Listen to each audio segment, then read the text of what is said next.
जैसा कि आप लोगों का क्लास 12 से फाइनल बोर्ड एग्जाम 2025 में होने जा रहा है, तो यह वीडियो आपके लिए काफ़ी महत्वपूर्ण होने वाला है। क्योंकि प्यारे बच्चों, अभी के इस वीडियो में हम लोग क्लास 12 के लिए हिस्ट्री यानी कि इतिहास का पेपर लेकर के आए हैं। और हम लोग इतिहास में टोटल 40 वैसे ऑब्जेक्टिव प्रश्न को देखने वाले हैं जो कि आपके फाइनल बोर्ड एग्जाम 2025 के लिए काफ़ी महत्वपूर्ण होगा। और इससे बहुत सारा क्वेश्चन आपके फाइनल बोर्ड एग्जाम में पूछा भी जाएगा। तो वीडियो काफ़ी महत्वपूर्ण होगा आपके लिए। तो देख लीजिए, सेट कोड हम लोग को लेकर के आए, विषय कोड आपका 321 रहेगा, है ना। तो चलिए बिना देरी कर तो आगे बढ़ते हैं। उससे पहले बता दें, आपका डेली इसी चैनल पे रात में 8:30 बजे क्लास होता है। तो आप लोग अगर चैनल पे पहली बार आए तो चैनल को पहले सब्सक्राइब करके नोटिफिकेशन कॉल पे प्रेस कर लीजिए, ताकि 8:30 बजे रात में आपको नोटिफिकेशन मिलेगा तो आप जुड़ पाओगे इस क्लास में। इसके अलावा आप लोग इस नंबर पर मैसेज कर दीजिएगा 98 355 16 710 पर आपको अपना नेम, जिला का नेम, क्लास 12 आर्ट्स लिख करके भेजना है। हम आपको ग्रुप में ऐड भी कर देंगे और आपको इसका पीडीएफ दे देंगे। अगर इसका पीडीएफ लेना होगा इस क्लास का तो आप स्क्रीनशॉट सेम टू सेम इसका भेजना इस नंबर के साथ, मैं आपको दे दूंगा और बोलना आप मुझे ना हिस्ट्री का पीडीएफ दे दीजिए। तो चलिए आगे बढ़ते हैं बिना देरी करते हुए। आप लोग वीडियो को भी लाइक कर लीजिएगा। 100 ऑब्जेक्टिव मिलेगा आपको, जिसमें से मात्र 50 क्वेश्चन बनाना है, बट हम लोग अभी 40 इंपॉर्टेंट ऑब्जेक्टिव को करेंगे। और आपका डेली क्लास होता है इस चैनल पे, सारे सब्जेक्ट का हम लोग आर्ट्स का करवाते हैं, ठीक है। तो चलिए यहाँ पर देखिएगा यहाँ पर सबसे पहला नंबर प्रश्न आपसे क्या पूछा जा रहा है। सभी बच्चे कमेंट बॉक्स में इन सारे क्वेश्चन का ट्राई करिएगा, उत्तर बताने का भी, है ना। तो चलिए यहाँ देखिए, सबसे पहला प्रश्न हो जाए कि सिंधु घाटी सभ्यता में विशाल स्नानगढ़ के अवशेष कहाँ से प्राप्त हुए थे। तो आप लोग कमेंट बॉक्स में इसका उत्तर बताने का प्रयास करिएगा। देखिएगा आप लोगों को पता है या फिर नहीं। बिल्कुल, तो अगर आप लोग ऑप्शन नंबर क्या बता रहे हो वी, तो मोहनजोदड़ो। अगर ऑप्शन बी आप लोग बताया ना तो बिल्कुल सही होगा, मोहनजोदड़ो बिल्कुल ही करेक्ट हो जाएगा, ठीक है। सिंधु घाटी सभ्यता में विशाल स्नानगढ़ के अवशेष कहाँ से मिले थे, तो मोहनजोदड़ो से। ऑप्शन नंबर बिल्कुल ही बी करेक्ट होगा। देखिए क्वेश्चन नंबर 2 है, पुराणों की संख्या कितनी है। तो वेद पुराण आप ये पढ़े हैं ना, तो पुराणों की संख्या आपसे पूछी तो पुराणों की संख्या टोटल 18 है, यानी कि ऑप्शन नंबर हम लोग कहेंगे बी नंबर जो है बिल्कुल करेक्ट होगा। अगले क्वेश्चन आप लोग देखेंगे 3 नंबर बोला गया कि महावीर ने पार्श्वनाथ के सिद्धांतों का नया सिद्धांत, पार्श्वनाथ के सिद्धांतों में नया सिद्धांत क्या जोड़ दिया। देखिए महावीर व्यक्ति का नाम था और इन्होंने क्या किया, एक पार्श्वनाथ नाम के थे व्यक्ति, तो उनके एक सिद्धांत था पार्श्वनाथ का, उनके उस सिद्धांत में महावीर ने कौन सा नया सिद्धांत जोड़ा था। तो देखिए याद रखिएगा 3 नंबर का ना ऑप्शन नंबर आपका बी होगा, ब्रह्मचार्य को जोड़ा था। ब्रह्मचार्य आप लोग जानते हो ना। चलिए आगे बढ़ते हैं, व्यायाम वगैरह करना होता है। चलिए आगे बढ़ते हैं, क्वेश्चन नंबर 4 को देख लीजिएगा। प्रयाग प्रस्टी की रचना किसने की थी। तो आप लोग याद रखिएगा, प्रयाग प्रस्टी की रचना जो की थी ये थी हरिसेन, यानी कि ऑप्शन नंबर हम लोग कहेंगे डी नंबर बिल्कुल ही राइट होगा।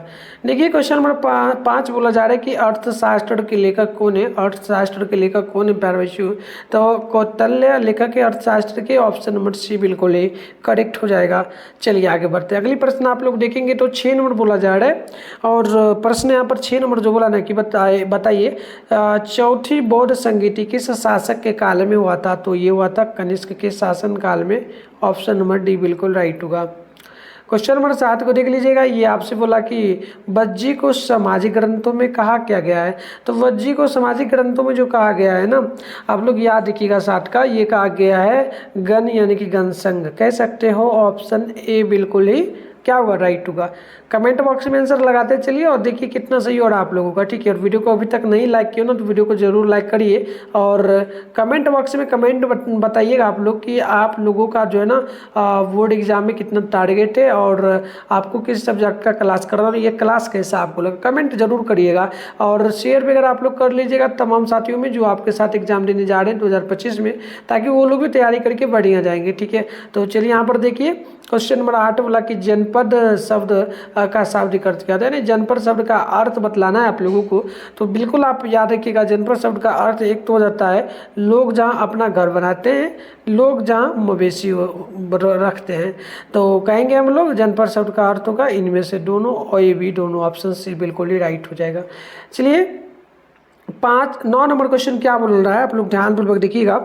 प्रश्न बोला कि पंच चिन्ह वाले सिक्के बने होते थे किस तरह, किसके। तो वो बने होते थे एक तो चांदी के और दूसरा तांबा का। तो हम लोग कह देंगे ऑप्शन डी होगा सही, क्योंकि डी में बी सी दोनों दिया जा रहा है, तो डी नंबर बिल्कुल ही करेक्ट हो जाएगा। अगली प्रश्न देखेंगे तो यहाँ पर बोला जा रहा है 10 नंबर की, बताइए कि कालीबंगा स्थित कहाँ पर है। कालीबंगा एक स्थान का नाम है जो कि आप स्थित होता है राजस्थान में, राजस्थान में स्थित है। आप लोग ऑप्शन नंबर सी याद रखिएगा। अगली क्वेश्चन 11 नंबर बोला गया कि अशोक द्वारा प्रचारित बौद्ध धर्म कहाँ प्रचलित नहीं हुआ। तो ये ब्रिटेन में प्रचलित नहीं हो पाया था। ऑप्शन नंबर बी बिल्कुल ही करेक्ट होगा। अगली प्रश्न देखिएगा तो 12 नंबर बोला गया कि पाटलिपुत्र नगर की स्थापना की गई थी।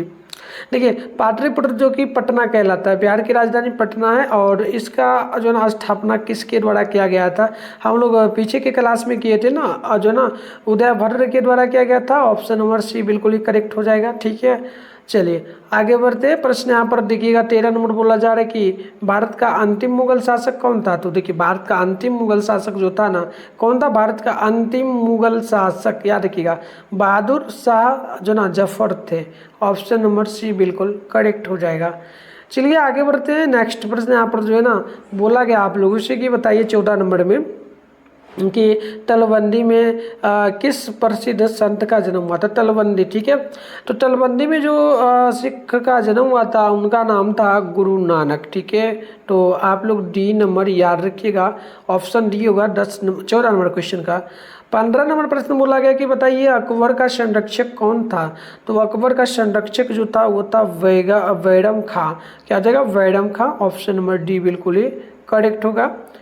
आगे बढ़ते हैं। क्वेश्चन नंबर यहाँ पर बोला जा रहा है 16 नंबर प्रश्न बोला कि आइन ए अकबरी किसने लिखा। आइन ए अकबरी किन्होंने लिखा था। तो अबुल फजल जो ना जो ना फजल ने लिखा था। कहेंगे ऑप्शन नंबर बी बिल्कुल करेक्ट होगा। देखिए 17 नंबर प्रश्न बोला गया कि तंबाकू का सेवन सर्वप्रथम किस मुगल सम्राट ने किया था।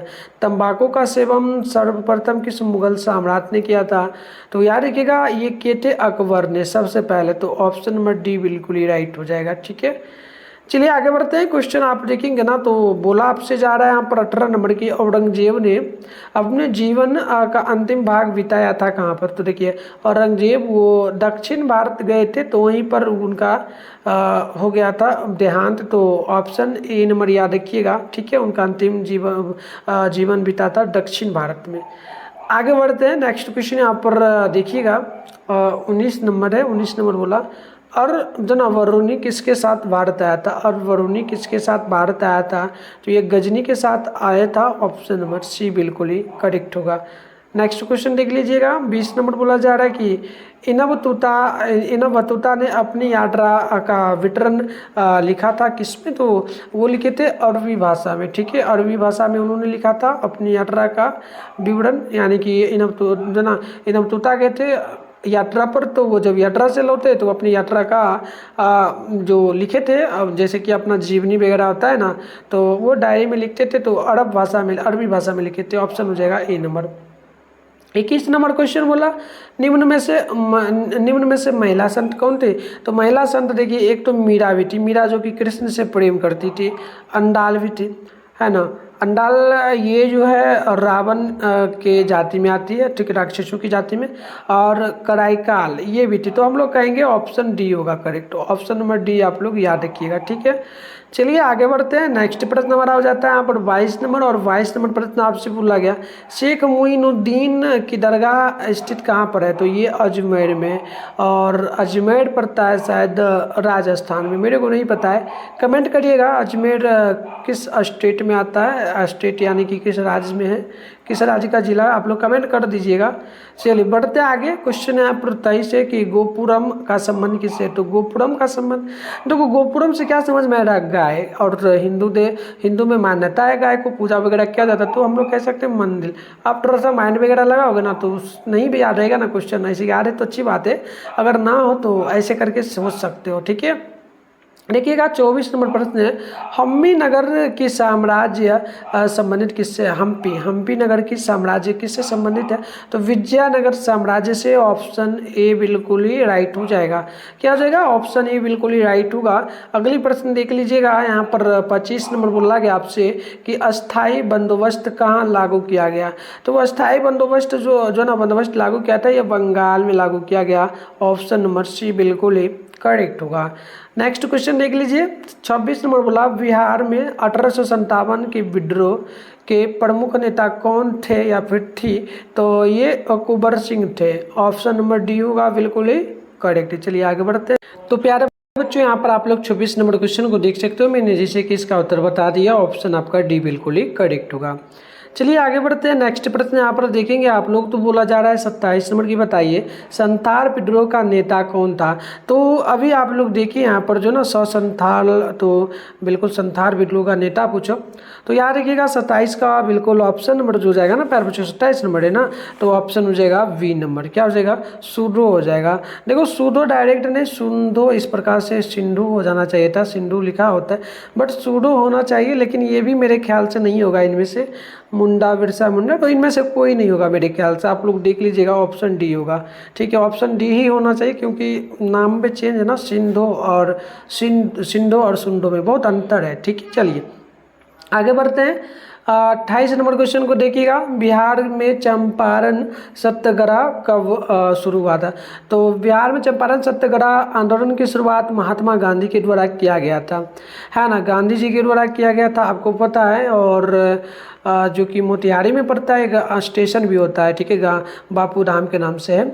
तो आप देखिएगा ये जो शुरू हुआ था 1917 ईस्वी की बात है। दक्षिण अफ्रीका से जब वो भारत लौटे थे ना, तो तभी ऑलमोस्ट हुआ था शुरू, तो 1917 हो जाएगा, याद रखिएगा। ठीक है, चलिए आगे बढ़ते हैं। नेक्स्ट प्रश्न आप लोग देख लीजिएगा, 29 नंबर है, दामिन इको क्या था। तो देखिए दामिन इको जो था ना, ये भूभाग्य था, ऑप्शन ए बिल्कुल ही और राइट होगा। चलिए आगे बढ़ जाते हैं। क्वेश्चन नंबर जो है ना 30 नंबर है, कॉर्नवालिस कॉर्ड बना था। तो ये कॉर्नवालिस कॉर्ड बना था जो कि 1793 ईस्वी में बना था, ऑप्शन नंबर डी बिल्कुल करेक्ट हो जाएगा। आगे बढ़ते हैं। क्वेश्चन नंबर 31 से बोला जा रहा है आप लोगों से कि संथाल विद्रोह कब लागू हुआ था। तो ये लागू हुआ था 1855 ईस्वी में, जो कि ऑप्शन नंबर ए बिल्कुल ही करेक्ट होगा। याद रखिएगा प्यारे बच्चों, ठीक है ना, सभी क्वेश्चन को मैं बार बार बोल रहा हूँ कि आप लोग याद करते चलिए। और जो भी आपका भी अब क्लास चलेगा ना, तो टारगेट हमारा 450 को लेकर के होगा, सब्जेक्टिव ऑब्जेक्टिव दोनों का हम लोग कर रहे हैं। पीछे भी बहुत सारा क्लास कर चुके हैं और आगे भी करवाते रहेंगे। तो अगर आप लोग रेगुलर यानी डेली अगर क्लास करोगे तो बिल्कुल आप लोग नहीं कुछ भी पढ़े हो फिर भी आप बिना पढ़े ये पढ़ के जाओ, एग्जाम में आ जाएगा। डेली आप पढ़ो, याद करते चलो, बस इतना काम करना। 32 है कि भारत की राजधानी कोलकाता से दिल्ली की स्थानांतरित दूरी क्या है। मतलब कि भारत की राजधानी कोलकाता से दिल्ली स्थानांतरित हुई थी, मतलब कि दिल्ली से जो है ना, कह सकते हो कि कोलकाता दिल्ली से कब अलग हुआ था। ये दोनों पहले अलग ही था, मतलब साथ ही था बट अलग हुआ। जैसे कि बिहार से झारखंड अलग हुआ, बिहार से बंगाल अलग हुआ, है ना। तो ये वैसे ही कोलकाता और दिल्ली जब अलग हुआ था 1911 में अलग अलग राज्य बना। ठीक है, वैसे दिल्ली जो है ये तो आपका राजधानी बन गया, ठीक है, जो कि भारत का बन गया, कह सकते केंद्र बन गया। ठीक है, और कोलकाता फिलहाल केंद्र तो नहीं है, ये राज्य के दर्जा में ही आता है। चलिए आगे बढ़ते हैं। 33 नंबर प्रश्न बोला कि गेटवे ऑफ इंडिया का निर्माण कब हुआ। तो देखो गेटवे ऑफ इंडिया का निर्माण संपूर्ण हो गया था ये 1914 में, लेकिन इसकी स्थापना की गई थी, यानी कि शुरुआत बनाने की गई थी जो है ना 1911 में। कब किया गया था, 1911 में, ये याद रखना। थोड़ा डाउट वगैरह हो सकता है, जैसे कि गेटवे ऑफ इंडिया का निर्माण कब हुआ। निर्माण कब हुआ यानी कि पूरा बन गया, तो बनकर तैयार हो गया था 1914 में, जो कि ऑप्शन ए में दिया गया। लेकिन प्रारंभ यानी कि कब शुरुआत इसकी की गई, इसकी नींव कब रखी गई, तो 1911 में।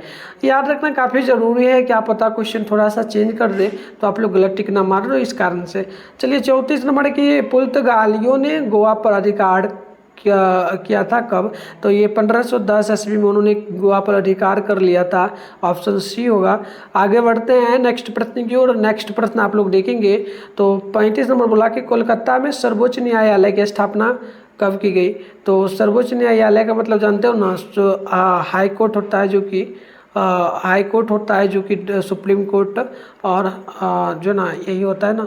तो 1700 क्या होगा, 73 ईस्वी हो जाएगा आपका। देखिए जो ना हाई कोर्ट यानी कि सुप्रीम हाई कोर्ट ये आपका हो जाता है कौन सा केंद्र में, बट स्टेट में आपका हाई कोर्ट ही चलता है। ठीक है, तो ऑप्शन यहाँ पर आपका बी हो जाएगा, याद रखिएगा।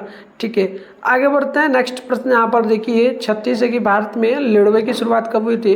तो 1853 ईस्वी में। ठीक है, 1853 में की गई थी शुरुआत, ऑप्शन नंबर बी हो जाएगा। चलिए आगे बढ़ते हैं 37 नंबर प्रश्न की ओर। तो ये बोला, भारतीय राष्ट्रीय कांग्रेस की स्थापना कब की गई थी? तो 1885 ईस्वी में, जो कि सबसे पुराना पार्टी भी है ना। तो ऑप्शन बी होगा, याद रखिएगा। 38 नंबर प्रश्न की, स्वतंत्र भारत का अंतिम गवर्नर जनरल कौन था? तो याद रखिएगा, श्री जो ना गोपालचारी, ऑप्शन सी याद रखिएगा। चलिए अगली प्रश्न 39 नंबर बोला गया कि संविधान सभा के प्रारूपीय समिति के अध्यक्ष कौन थे? तो V R. Ambedkar, option number B होगा, जो कि डॉक्टर भीमराव अम्बेडकर होंगे। चलिए 40 नंबर प्रश्न देख लीजिएगा, भारतीय संविधान के अनुसार संप्रभुता निहित है किसमें? तो संविधान में संप्रभुता निहित ली गई है, मतलब शब्द जोड़ा गया। तो हमने टोटल 40 ऐसे प्रश्न को देखे जो कि आपके बोर्ड एग्जाम के लिए काफ़ी महत्वपूर्ण है। इसका पीडीएफ वगैरह मैंने शुरुआत में ही नंबर दिया था, आप लोग इस नंबर पर मैसेज करके ले सकते हो। 98 355 16 710 पर आप लोग अपना नेम, जिला क्रम, क्लास 12 आर्ट्स लेकर के भेजेंगे, हम आपको ग्रुप में भेज देंगे एंड इसका स्क्रीनशॉट लेकर के भेजिएगा, तो मैं और अच्छे से आपको इसका पीडीएफ दे पाऊंगा। ठीक है, और इसके अलावा आप इसका गूगल से भी डाउनलोड वगैरह कर सकते हो आंसर वायरल पेपर का। तो आप गूगल में जाओगे और मिट्टू स्टडी सेंटर सर्च कर डाउनलोड कर सकते हो। चलिए हम आपको सिखा देते हैं कैसे डाउनलोड करो। आंसर की डाउनलोड करने के लिए आप लोग अपने फोन में गूगल को फैन कर लीजिए, सर्च बार के आइकन पे क्लिक कर लीजिएगा। और अभी आप इस चैनल पर जो वीडियो देख रहे हो ना, चैनल का नाम है मिट्टू स्टडी सेंटर, तो आप लोग चैनल का नाम मिट्टू स्टडी सेंटर जो है ना गूगल में आकर के सर्च कर लीजिएगा। इसके बाद आप लोग ऊपर करेंगे, फर्स्ट में आपके सामने जो है ना मिट्टू स्टडी सेंटर का ऑफिशियल वेबसाइट मिलेगा, मैं आपको जूम करके दिखा रहा हूँ, आप लोग इस पर क्लिक कर लीजिएगा। क्लिक कर लेने के बाद इस प्रकार से आपके सामने इंटरफेस ओपन होगा। अब आप लोग आराम से स्क्रॉल डाउन करके ऊपर आइएगा, तो यहाँ पर देखिए फर्स्ट में क्लास 12 लिखा मिलेगा, आप इस पर भी क्लिक करके जो है ना डाउनलोड वगैरह कर सकते हो। इसके अलावा मैं आपको नीचे बता दूं, एक और क्लास 12 का सेशन देखने को मिलेगा। नीचे आइएगा तो ये देखिएगा क्लास 12 का सेशन है ना। तो ये क्लास 12 का सेशन है, इसमें मंथली एग्जाम का पेपर आपको मिलता है हमेशा, है ना। तो फाइनल एग्जाम का भी आपको यहाँ पर मिलेगा। ठीक है, बस इसमें मैं बना दूंगा, अभी देखो नहीं बनाया बट बन जाएगा, एग्जाम वगैरह चल रहा था, आपका फाइनल एग्जाम का पेपर यहाँ पर मिलना शुरू हो जाएगा। तो मैं बिल्कुल बना दूंगा, वैसे आप चेकआउट वगैरह एक दो बार आकर के कर लीजिएगा। डेली क्लास में मैं बताते ही रहता हूँ, आगे भी बता दूंगा, तो आप चेकआउट कर लीजिएगा। चलिए मिलता है नेक्स्ट वीडियो में, और क्लास कैसा लगा कमेंट करिएगा। मिलते हैं नेक्स्ट वीडियो, तब तक के लिए।